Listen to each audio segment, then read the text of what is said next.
여러분, 신흥국들이 무너질 수 있다는 예측 굉장히 많이 나왔었습니다. 그런데 이제는 아예 19개국, 19개국이라고 명시까지 했습니다. 명시까지. 야, 진짜 심각하죠. 예. 이게 블룸버그 통신에서 이 이야기를 했는데요. 국가 채무가 심각한 신흥국 수가 19개라는 거예요. 19개. 예. 이미 망한 스리랑카 빼고 말입니다. 이미 망한 스리랑카 빼고 지금 19개국이 언제 어느 때 지금 터질지도 모른다 이렇게 이야기하고 있습니다. 그 19개국 중에 말입니다. 대표적인 나라가 엘살바도르가 1번이에요. 가나나, 튀니지, 파키스탄, 이집트, 케냐, 아르헨티나, 우크라이나, 바레인, 남미비아가 그 다음 뒤를 따릅니다. 야, 이렇게 되면 여러분, 이게 여러분 진짜 심각한 게 한 나라가 무너지면 다른 나라도 함께 무너지는 줄줄이 도미노 쓰나미가 몰려올 수도 있거든요. 지금 그렇게 가는 게 지금 현재까지는 최악으로 보입니다. 왜냐하면요. 미국이 금리를 굉장히 고강도로 올리잖아요. 5월달만 하더라도 0.5% 올렸죠. 6월달엔 0.75% 올렸습니다. 금리를 이렇게 올리니까 이 신흥국들 입장에서는요. 달러채 많이 가지고 있을 거 아니에요. 달러채. 달러채에 대한 이자가 폭탄 수준으로 떨어지는 겁니다. 이자가 폭탄 수준으로 떨어지니까 이게 신흥국들 입장에서는 달러를 빌려와서 그럼 이자를 줘야 되는데 달러를 빌려오려고 그러면 국가신용도가 돼야 되는데 국가신용도가 안 되니까 빌리지를 못하는 겁니다. 빌리지를 못하니까 이게 결국은 최악으로 가지 않겠느냐. 디폴트가 되지 않겠느냐. 국가 부도가 나지 않겠느냐. 이런 예측이 나오는 겁니다. 엘살바도르 같은 경우는 여러분 알다시피 법정화폐가요. 참 진짜 비트코인이 법정화폐예요. 엘살바도르. 이게 나라가 뭐 이런 나라가 있나 싶을 정도예요. 근데 비트코인이 지금 폭락했죠. 한때는 이게 8천만 원씩 가다가 지금 2천만 원, 2,400만 원대로 떨어졌습니다. 2만 달러가 깨졌다니까요. 때 깨질 때가 많죠. 그러면 여러분 이게 엘살바도르의 국가 재정은 어떻게 됐을까요? 완전히 폭망했죠. 폭망했습니다.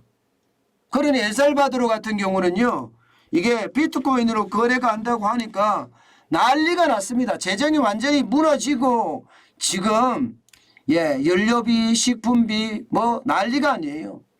보조금을 정부가 지급한다고 이야기하지만 과연 내년 1월에 돌아오는 8억 달러 외채 상환을 할 수 있겠느냐. 못할 수도 있다. 이렇게까지 이야기합니다. 못할 수도 있다. 그럼 엘살바도르가 제일 빨리 무너질 가능성이 큽니다. 뭐 가나나 튀니지도 마찬가지고요. 파키스탄이요. 파키스탄은 최근에 대규모 시위까지 일어났잖아요. 여기는 IMF에 갚아야 할 채무가 무려 410억 달러예요. 그런데 지금 파키스탄은 이거 갚을 여력 없습니다.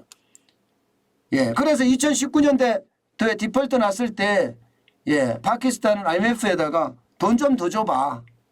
3년간 60억 달러를 더 주기로 했어요.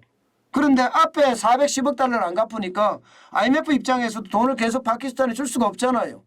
그러니 파키스탄은 뭐 단전도 일어나고 말입니다. 물가도 폭등하고. 그러니 지금 난리도 아닌 거죠. 문제는 여러분 지금과 같은 상황이 말입니다. 1980년대하고 유사하다는 이야기가 나와요. 1980년대. 1980년대가 오일쇼크 시대 아니에요. 오일쇼크 시대처럼 지금 굉장히 많은 신흥국들이 줄줄이 무너지고 그에 따라서 상황이 굉장히 나빠질 수 있는 그런 상황으로까지 몰린다는 겁니다. 여러분 이렇게 됐을 때 말입니다. 우리나라에 타격 없을까요? 당연히 타격이 있습니다. 여러분도 알다시피 우리 IMF 외환위기가 왜 왔습니까? IMF 외환위기가 사실상 미국에서 시작된 거 아니에요. 예, 1990년, 1991년 미국 경제가 좋지 않았어요. 돈을 많이 풀었어요. 예, 그러다가 돈을 너무 많이 풀었으니까 금리를 올려가면서 돈을 걷어들였던 시점이 1992년 말부터 말입니다. 93년이에요. 예, 그렇게 돈을 걷어들이니까 제일 먼저 난리가 난 데가 멕시코예요. 멕시코. 결국 1994년에 멕시코가 디폴트를 맞습니다. 예, 왜냐하면 달러 표시 외자를 미국 돈을 갚아야 돼. 못 갚으니까. 그 디폴트가 났을 때 그 이름이 데킬라 위기예요. 데킬라 위기. 1994년에 터졌던 게. 그게 말입니다. 데킬라 위기가 점점 아시아 쪽으로 날아옵니다. 아시아 쪽으로. 아시아 쪽에 제일 먼저 상륙한 곳이 태국이에요. 태국. 태국에 먼저 상륙을 하고요. 인도네시아나 말레이시아는 그냥 봉쇄해버리고요. 봉쇄해버리고. 그게 쭉 와서 우리나라에서 정점으로 빵 터진 거예요. 그게 1997년에 11월 달에 대한민국의 IMF 외환위기입니다. 예. 결국 말입니다. 미국의 금리 인상이 시중에 있는 통화를 끌어들이겠다는 것이 우리나라에까지 영향을 미친 거잖아요. 그죠? 지금 예, 미국의 금리가 굉장히 빠른 속도로 인상이 되고 있습니다. 고강도 긴축이라고 이야기할 만큼 빠른 속도입니다. 이렇게 빠른 속도로 올라가게 되면 신흥국들이 줄줄이 망할 거고 우리에게도 그 위기의 강도는 당연히 올 수밖에 없습니다. 저는 그래서 이거를 굉장히 저는 유심히 바라보는데요. 그만큼 말입니다. 우리에게 다가올 그 충격이 크기 때문입니다.